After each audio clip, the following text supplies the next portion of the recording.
Hey everyone, and thanks for jumping back into the cryptoverse. Today we're going to be talking about Cardano and the native token Eda. We're going to be looking at risk analysis using the technique that I've shown for Bitcoin, Ethereum, Litecoin, and a few other coins. So if you guys like the content, please subscribe to the channel. Go ahead and click the bell icon to turn your notifications on. And check out this Telegram channel here that you can see at the top right hand corner of your screen if you want to come discuss these charts with a community of almost 3,000 people. We would love to have you there. So the idea of this chart here is to identify some level of risk associated with entering into a position on Eda. Now, this is not financial advice. This is just a risk metric that I came up with. I share basically everything on the channel, but the risk metric is something that I do keep to myself. So just know that going into the video. But anyways, the basic idea of the risk metric, as I've shown for Bitcoin, is to identify speculative bubbles where the risk is 1, as well as to identify macro level bottoms, in a sense, where the risk is near 0. So you can see for Bitcoin, the risk hits are really low levels in this region over here at the end of 2011, in 2015 and 2018, and even started to come back down earlier this year when we saw that pretty significant drop in a single day. So this is the idea of the risk metric. It essentially goes from 0 to 1, with a 0 being historically low level of risk and a 1 being historically high. Now, I can tell you at least that the risk metric does not only depend on price, it also depends on time. For instance, you can see here the risk was dark blue, meaning it was overall it was as little risk as it has historically been. Whereas over here the risk is actually a little bit higher, despite the fact that the price is lower. The reason for this is the risk is lower here based off historical data. And looking to see how much it had dropped in such a short period of time. Whereas in this region, we've more or less just been in an accumulation phase, and so the risk associated with it is a little bit higher than when Eda was down, significantly from its peak in such a short period of time. So I hope this helps you get a better understanding for the risk metric. And it's just price is on the y-axis, time is on the x-axis, and it's color-coded with the risk metric. So it helps you identify, decent times to get in and then times to sell. And obviously with such little data, there's not a lot to go on, but I'm more or less applying the same type of analysis here that I did for Bitcoin, but to Eda. The only difference is that with Bitcoin, it accounts for diminishing returns and lengthening cycles, which I will do for Eda at some point, but just because there's not a ton of historical data for Eda, it makes it hard to predict exactly what those cycles will look like. So maybe after another cycle, we can take the new data and try to come up with a better metric. But for now, this is what we have. So looking at this metric, you can clearly see, even without looking at risk, that in terms of the price of Eda in US dollars, there's more or less a bottom region, a support band, which historically, if we dip into, tends to yield a decent ROI in the short term. Obviously, this ROI having been the best, and then this one not being as great, but still it had gone from around a little less than 3 cents up to 10 cents in just a few months. Here again, we drop back into this band, and we're again moving back up. So the risk currently on it is 0.29. Which is somewhat poetic in a sense, because if you follow the channel, we talk about what needs to happen for altcoins to really see a nice move, especially with their valuations against Bitcoin. And historically speaking, one of the things is Bitcoin getting to its prior all-time high, but some coins also tend to move when Bitcoin gets to the 20-week moving average, gets above it, and either stays above it or holds it on weekly time frames, not daily time frames, but on weekly time frames. So this is one of the things that we're looking for. And Bitcoin is going to be closing its candle here in about a day or two, the weekly candle. So we're hopefully going to start confirming this as a little bit more confidence into the market and seeing that confidence return to altcoins. And we did make a video on Eda maybe about a week ago or so, talking about its move. I think it was just over 4 cents at the time, because of the launch of the dataless wallet, which is the wallet that will be used on the mainnet. And since then, ADA has continued its move. We basically said if Bitcoin gets above the 20-week, which it did, then ADA will continue to move, but likely it would lose valuation with respect to Bitcoin initially, because typically when Bitcoin moves over the 20-week, I'm not sure if I said that in that video or not, but it is something I say in a lot of videos, that when Bitcoin is below the 20-week, or when it's making that move above it, other coins tend to underperform. But then later on, as long as Bitcoin can hold that level, that's when a lot of altcoins tend to shine. So here I'm removing the color-coded dimensions so that you can see a more quantitative value of the risk. So the white curve is the price of ADA, and it's plotted on the primary y-axis on the left.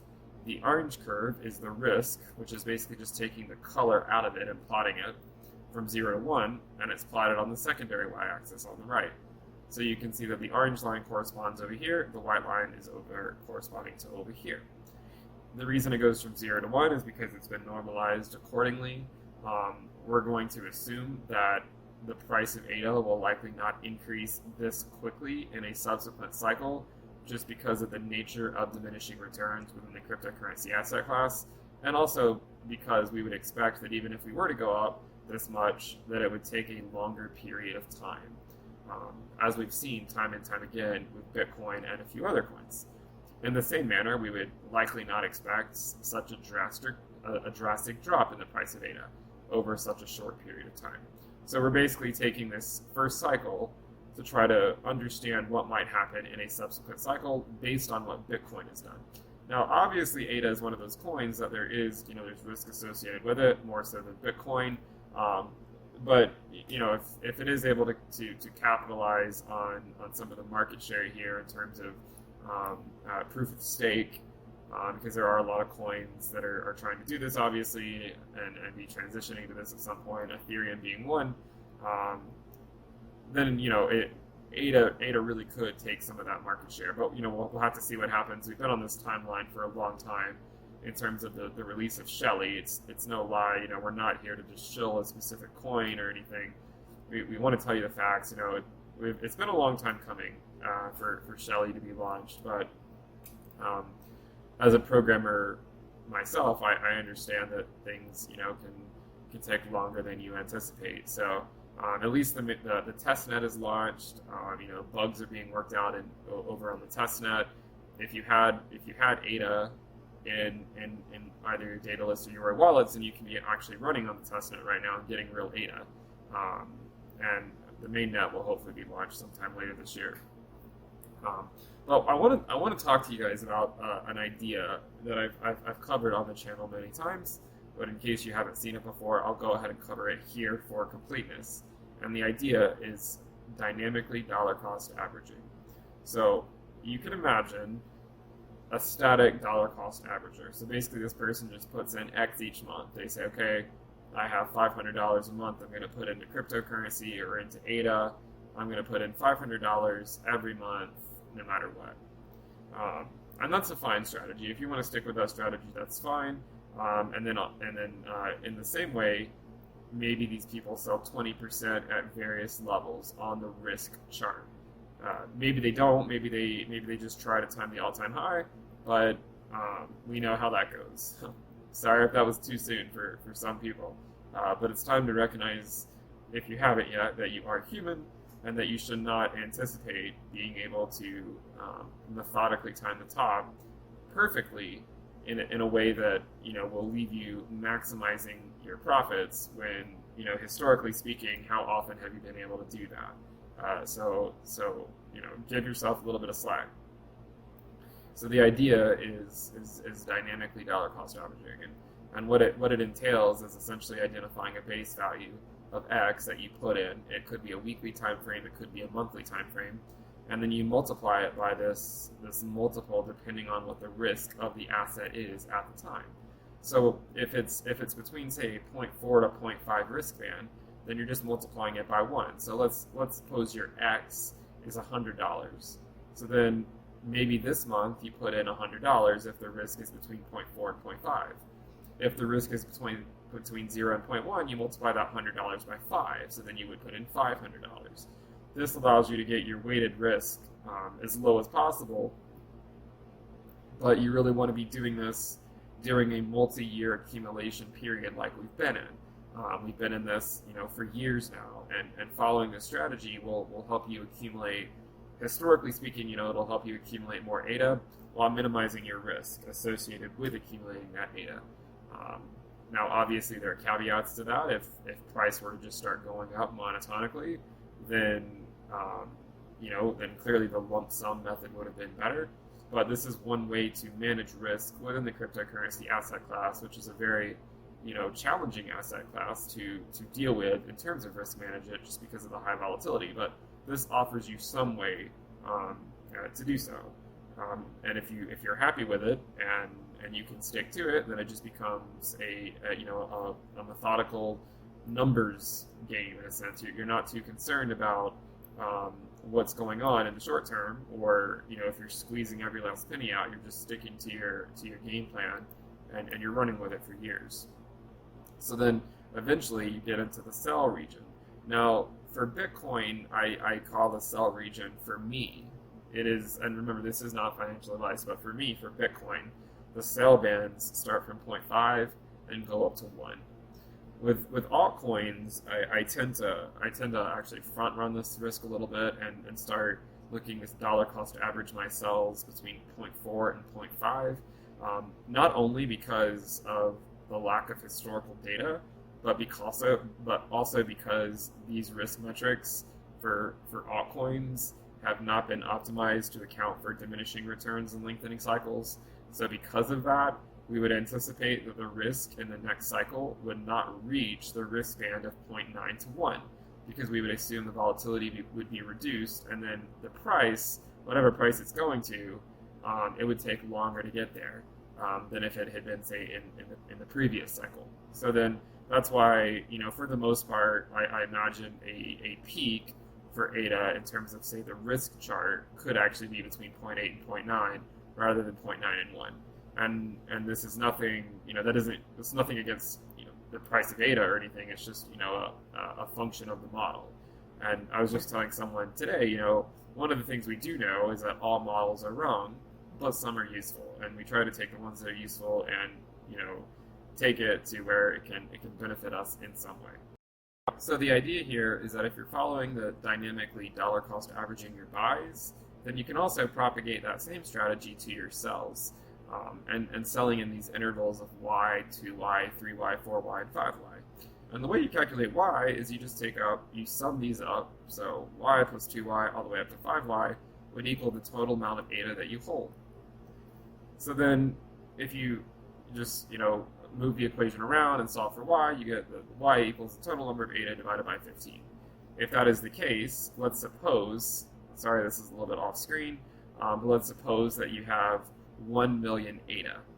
Then when the time comes, then Y would be 66,666 ADA. And if we were to draw this out for all the different levels, this would say you're selling 66,666 ADA between this risk band, 133,000 between 0.6 to 0.7, 200,000 between 0.7 to 0.8, 267,000 between 0.8 and 0.9, and 333,000 between 0.9 and 1. And remember, this is assuming that we would actually get to this final risk band, which I'm somewhat skeptical that we would reach that level, considering again that it doesn't take into account diminishing returns and lengthening cycles. So just take that into consideration. Because of this, for a lot of altcoins, I think it's appropriate to, at least for me, to begin selling. I begin selling. This is not financial advice, but I begin selling between a risk band of 0.4 to 0.5. And we've showed this with Ethereum about 4 or 5 months ago. In fact, with the first video I did on Ethereum, I showed basically the primary buy regions between a risk of 0 to 0.3, and then between 0.3 to 0.4 was kind of like the gray zone where, if you want to add a little bit more risk to your portfolio, then you could continue to buy.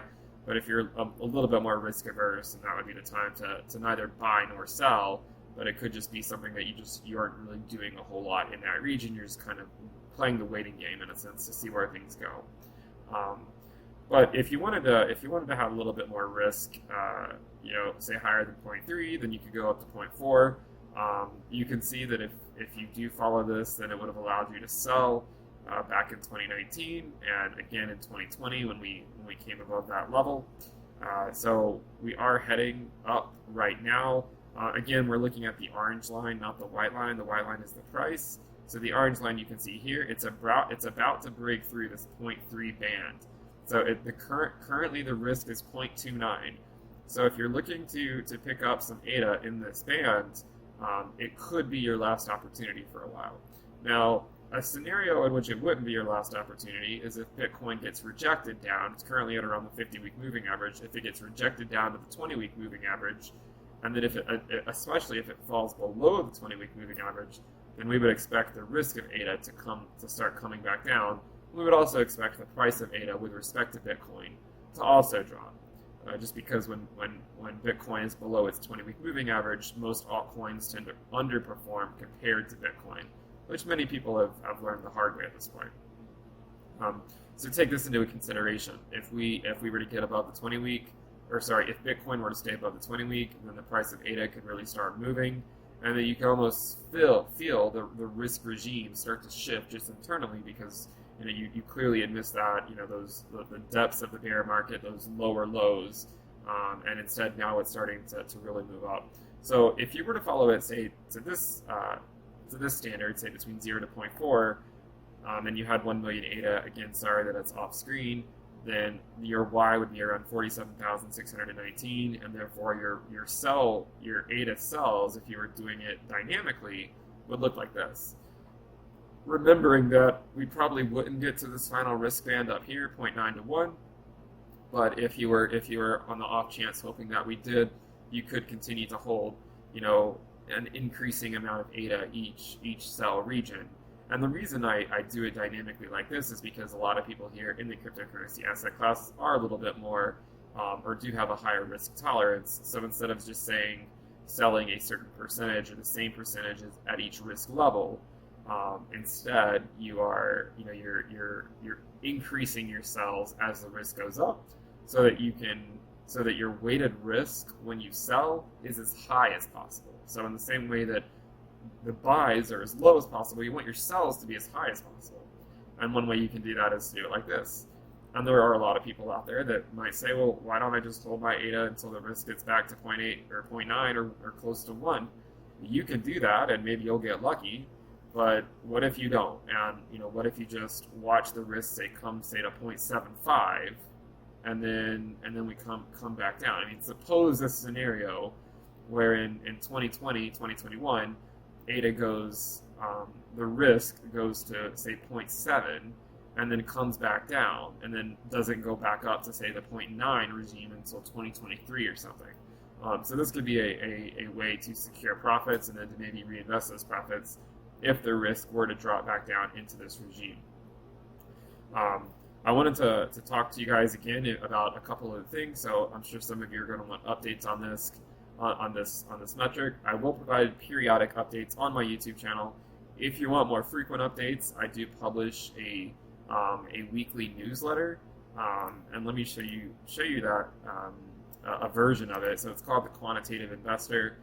It's essentially 4 to 5 pages. It comes out every week. But in the newsletter, it will show you the risk, the current risk associated with ADA, as well as Bitcoin, Ethereum, and Litecoin. So it'll show you these things. You can get your weekly risk level, and then you can use that accordingly to as an actionable insight into your own dollar cost averaging strategy. In addition to the risk metric, I do provide a lot of other stuff like logarithmic regression and analysis of traditional markets. So if you're interested in that and you think this content is valuable, then head on over to either my Patreon page, which you can just select this tier. It's just $50 a month. It'll get you access to the weekly newsletter with risk analysis, valuation insights, and logarithmic regression, a private Telegram chat room, and access to a Google Sheet with updated risk metrics at various price points for Bitcoin and Ethereum, and I'll go ahead and add ADA to the list as well, so that you can check in and see what the risk levels are. And so this is what most people sign up for. If you want, early access to YouTube videos, one-on-one correspondence with me in terms of like weekly phone calls and stuff, you can check out this tier. I do also accept cryptocurrency, so if you wanna look at that, just see the description below, and you can pay with cryptocurrency. And there is a slight discount for doing so. Mainly just because I don't have to, with Patreon, they take some of the fees, and with cryptocurrency, I'm not losing any of that. And then finally, who would I be if I didn't just pull up the price chart? So I want to end this video by just looking at the price chart of ADA. And we made a video on this about a week ago. And at that time, the price of ADA, I think, was a little over 4 cents. Maybe it was 0.042 or 0.044, I can't remember. But again, we said we would expect this rally to continue as long as Bitcoin got above the 20-week moving average. And if you look at the BLX, which I do like to pull up fairly frequently, so if you want to look at the BLX, this will provide us the Bitcoin chart, which goes back about a decade. This blue line here is the 20-week moving average. You can see we're currently around the 50-week, which has not been as historically important as the 20-week. When we get above the 20-week, things tend to move quickly. So we're looking to hold this either as support or to continue to moving above it. If we do, then this run will likely be extended, especially in the wake of the dataless wallet launching that'll be used on the mainnet. And just the imminent release of Shelley, even though it's supposedly been imminent for a couple years now, it does seem like it is actually finally at least going to happen sometime in 2020. I won't be any more optimistic than that until it actually happens, but I think it'll hopefully at least happen sometime in 2020, and we'll see what happens. So this is the price of ADA. Again, I've drawn the lower bound here in terms of where it typically finds support. So this is what I'm expecting. I would just expect if Bitcoin continues to either hold its current level or move up, then ADA would continue to move up. And then eventually I would expect to see a turnaround here once Bitcoin starts closing these weekly candles and is either above the 20-week or holding it as support. We might expect to see a move there. Now, the reason I say that is basically based off some analysis for Ethereum, but with admittedly with ADA, we don't have as much data to go on, so it remains to be seen whether something like that would occur. But it was very optimistic to see that that ADA was moving before the rest of the market, did, so it was kind of out in front. And you can see that from the bottom, ADA is already up around 40% or so with respect to Bitcoin at the peak, and currently up around 28% at present time. And with respect to the US dollar, from the bottom to where we currently are, it's up around 150 or 160%. So this is a pretty good move. We've been covering ADA, since last year. We will continue to cover it. Again, if you guys like the content, please subscribe to the channel. I try to post daily videos. Sometimes I post more than one video a day. If you want to talk about this stuff, if you like this type of analysis, you want to see more of it, then check out the Telegram community. You can find that in the description below. We have almost 3,000 members. We're about to get our new admin for the channel at 3,000 members, so check that out. And if you want access to the premium content in the form of a weekly newsletter and all the other perks that I mentioned in the Patreon account, or if you want to pay with cryptocurrency, you can find that information down below. Then check that out. But at the very least, subscribe to the channel, and I will see you guys next time. Bye.